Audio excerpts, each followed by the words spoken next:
Have you ever found yourself saying yes when every cell of your body wanted to say no? Have you agreed to favors that left you drained, swallowed words you wished you could speak, or tolerated behavior that quietly eroded your self-respect? If so, you're not alone.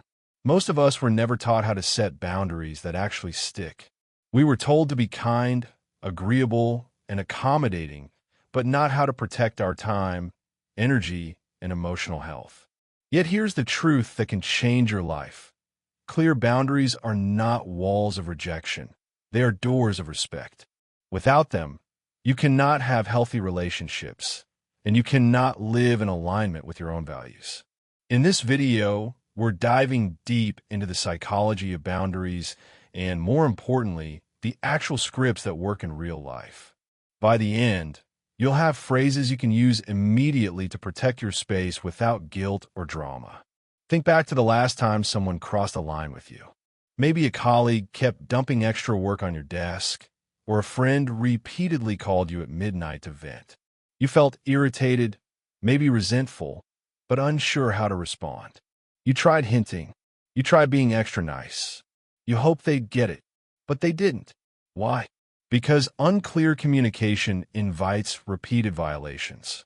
Human beings, even well-meaning ones, test limits unconsciously. This is why healthy boundaries require clarity. A clear boundary tells others where you end and they begin. It's not about controlling them. It's about directing yourself. Psychologists describe boundaries as invisible property lines around our emotional and physical space.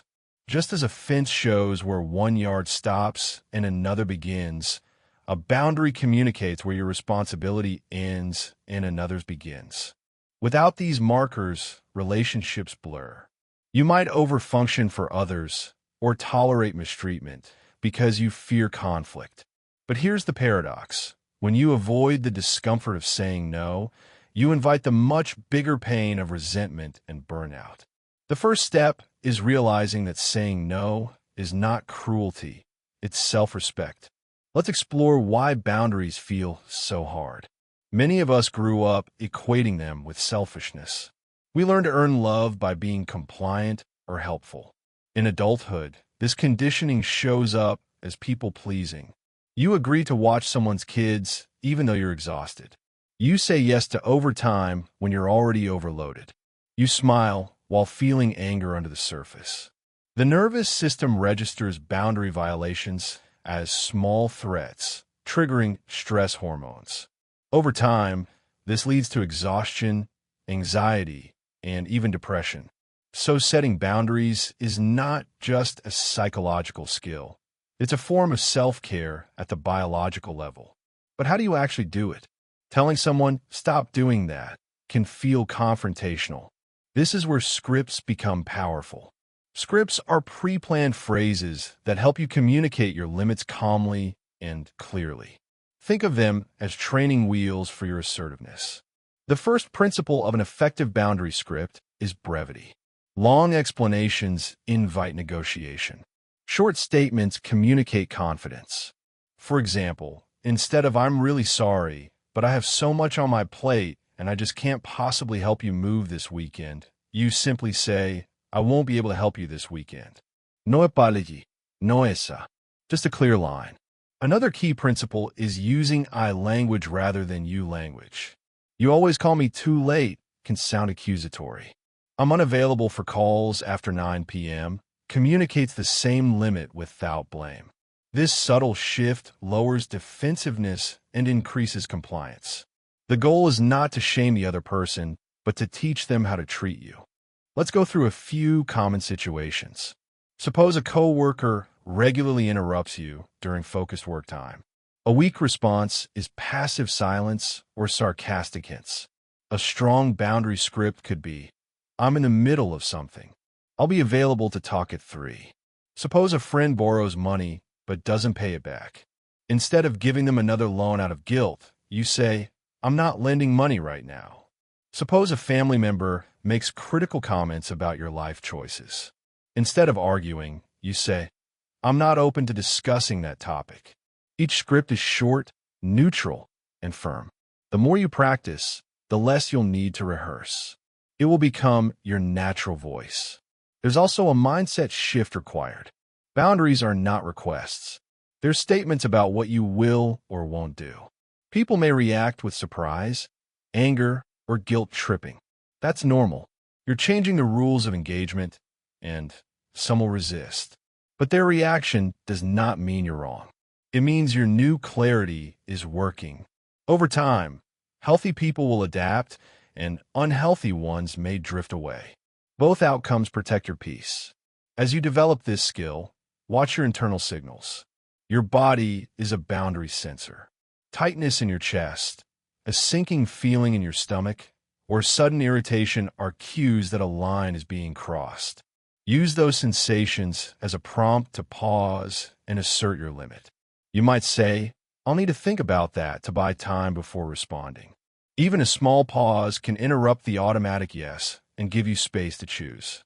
One more technique is the broken record. When someone pushes back, simply repeat your boundary calmly without adding new explanations. "I understand you're upset, but I'm not available tonight." If they keep pushing, "I'm not available tonight." This steady repetition signals that the boundary is non-negotiable. You're training them to respect your limit without escalating into conflict. As you listen to these examples, notice how different it feels from the usual people-pleasing pattern. Imagine yourself delivering these lines with a relaxed tone, not defensive but grounded. This is the posture of self-ownership. It may feel awkward at first, but confidence grows through practice. Every time you uphold a boundary, you reinforce your self-worth. You teach yourself and others that your time and energy matter. Boundaries are not barriers to connection. They're the scaffolding of authentic relationships.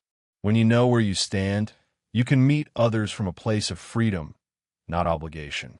Once you've begun practicing boundaries in low-stakes situations, you can expand to more challenging ones. Start with small no's. Decline an invitation when you're tired, turn off your phone after a certain hour, or tell someone you'll get back to them tomorrow. Each small act is like a push-up for your assertiveness muscle. As your confidence grows, you'll be ready for bigger boundary conversations, like negotiating workload with a boss or redefining dynamics in a long-term relationship. Think of it as gradual exposure therapy for your nervous system. The more you rehearse, the calmer your body feels during the moment of truth. It's also essential to anticipate emotional backlash. When you set a new boundary, people may react in 3 common ways: surprise, testing, and manipulation. Surprise is normal. They're adjusting to your new behavior. Testing happens when someone tries to see if you're serious. Manipulation is when they guilt trip you, sulk, or use past favors against you. Understanding these patterns keeps you from internalizing them as proof you're wrong. Instead, you see them as signals to stay firm. Calm repetition, steady tone, and minimal explanation are your allies here. Sometimes you'll encounter relationships where the other person refuses to honor your limits. This is painful but clarifying. A boundary without consequence is just a wish. In these cases, you may need to enforce consequences. That could mean leaving a room, ending a phone call, or stepping back from the relationship entirely. Remember, you can't control someone else's behavior. You can only control your participation in it. Protecting your peace is not cruelty, it's wisdom. Another powerful practice is boundary maintenance. Many people think setting a boundary is a one-time event, but it's more like tending a garden. You water, prune, and reinforce it regularly. Check in with yourself. Are you upholding the limits you set? Are you slipping back into old patterns because of guilt or fatigue? Self-reflection and self-compassion are crucial here. Instead of shaming yourself for slip-ups, simply reset. Each moment is a chance to realign. Let's look at some advanced scripts that can transform high-stakes conversations. When someone criticizes you harshly, try, "I'm willing to discuss solutions, but not under criticism."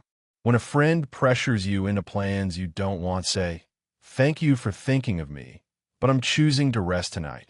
When a family member digs into sensitive topics, respond, I'm not open to discussing that. Please respect my choice. Each of these scripts is polite yet firm, blending respect for the other person with self-respect.